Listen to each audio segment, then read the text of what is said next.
Hey guys, welcome back to Andy's Dinosaur Reviews, and today we are going to take a look at another Collecta figure that's been out for quite some time, but this is another figure that was requested for review here on the channel quite a ways back, and I just unfortunately now got around to doing it, but this is the Collecta Utahraptor, and this is a smaller figure, as you can probably tell by now, as we're nice and close to it. It is definitely a smaller figure, and you can see next to my hand here that again it definitely sports some really small size but also a bit older of a figure, so as far as accuracy goes we'll probably throw that right out the window because again things change with dinosaurs almost on a daily basis at this point, so a figure that's been out for quite a while like this we can't really base on accuracy or anything like that, but I think it's a really cool looking version of a Utahraptor, and I just finally got this in my collection, so I'm super psyched to take a look at it with you guys. So let's go ahead and get a closer look right now. So starting up here at the head sculpt of the Utahraptor, you can see some really nice detailing there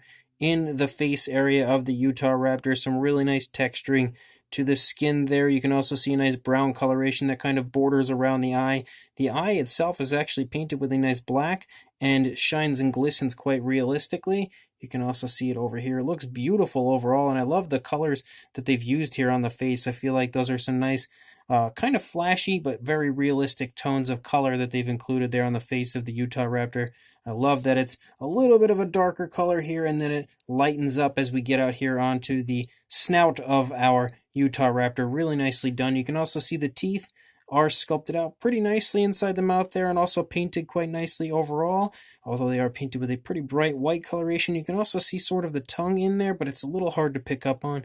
It's not too noticeable, but you could definitely see it in there, and that as well appears to be painted pretty nicely. As we lead back here into the top of the head, you can see some nice feathers that kind of stick up here off of the back of the head, and they are dry brushed with a nice grayish coloration to bring those out as far as the detailing, make that detail pop a little bit to you. You can see that same deal over here. I do quite like the feathers up there on the top of the head. You can see as we get down here into the neck though, down here we have some very nice fine feathering as we move down here into the body, and that same style of kind of fine feathering continues until we get to right about here, and then the feathering, although still looking kind of fine, seems to look a little bit larger, a little bit kind of fluffier, sort of right there. As we move down here into the arm, actually right at the base of the arm, you can see some more kind of like little fluffy areas of feathers, but then coming down into the arm, you can actually get a little sense of the musculature there and also see some more feathers that are kind of hanging off of the arm, again painted with a grayish coloration. As we move out into the hand, you can see that hand looks quite nice, very nicely painted nails for the most part there. Out there on the end of the hand, they've even kind of elaborated like the fingertips, I think, with the black, and I don't know if that's just like sloppiness as far as the painting of the nails or if it was meant to sort of highlight the hands a little bit there, but I actually like that it does highlight the hands just a bit. Coming back into the stomach region, again, you can see some more of that kind of feathering there all over the place. You can see the hip bone a little bit right there, and some more nicely done feathering as we move down the leg. You can also pick up on some musculature and some more feathers kind of hanging out here on the back of the leg. You do see the kneecap there a little bit through the feathers right there in the front, and then as we transition from the feathers down into that skin textured area here on the foot does look pretty nice, nicely painted nails. You've got the sickle claw and everything going on there, and including dew claws as well. And then coming back up into the tail has a bit of a curve to it, and you can see some really nice feather detail as we move out the length of the tail. Very nicely done until we get out here to the end with a little gathering of feathers out here at the tip of the tail. And then if we look over here again at this side, same deal as far as the sculpt and detail goes. Nice feathering, nice fine feathering as we move down the neck, but then it tends to look a little bit larger once we get into the body of the dinosaur. Same deal pretty much here on the arm, except these feathers here are just like in the weirdest, most awkward spot. I feel like they should be back here somewhere instead of up here, so that's kind of strange. I don't know why the feathers are there in that spot. I mean, are they kind of like, they're sort of like that actually over here, I guess, but it just looks like a little out of place. It looks a little strange where they're located right there, but you can also see the hand sculpt right there. Looks pretty nice on this side as well. And then coming back up into the body, again, you have some nice musculature there displayed in the leg, some nice feather detail. Again, some more feathers kind of hanging off the back of the leg there, as well as that grayish coloration that's been dry brushed over it. And then the nice foot sculpt over here. Again, black, very nicely painted nails for the most part, it looks like. And then we lead out the length of the tail. Again, it looks pretty much the same as far as the tail goes on this side as it did on the previous side. And you have some more nice detailing here on the underside of the Utahraptor as well. This figure was actually made, I believe it says on the underside, in 2011, so it is really quite outdated. So it's understandable that this figure isn't near as good as what we would get currently from Collecta, but I do still quite like it, and I think it is a pretty fun, very small version of a Utahraptor. Now again, as I have stated numerous times, it's a pretty small figure, and to show you just how small you are going to see it, and a length at about 5 inches or around the 12.5, 13 centimeter mark. And for a height, and I knocked the poor guy over, but for a height, you're going to see it at around the 2-inch range, maybe closing in on 2.25 inches or about 5.5 centimeters. For a size comparison, there is Mr. Papo T-Rex, the Attack Pack Colovosaurus, and Robert Muldoon from the Mattel Jurassic World toy line, next to our Collecta Utahraptor, and at this point it almost looks like it should be a Microraptor because it is so small and so micro.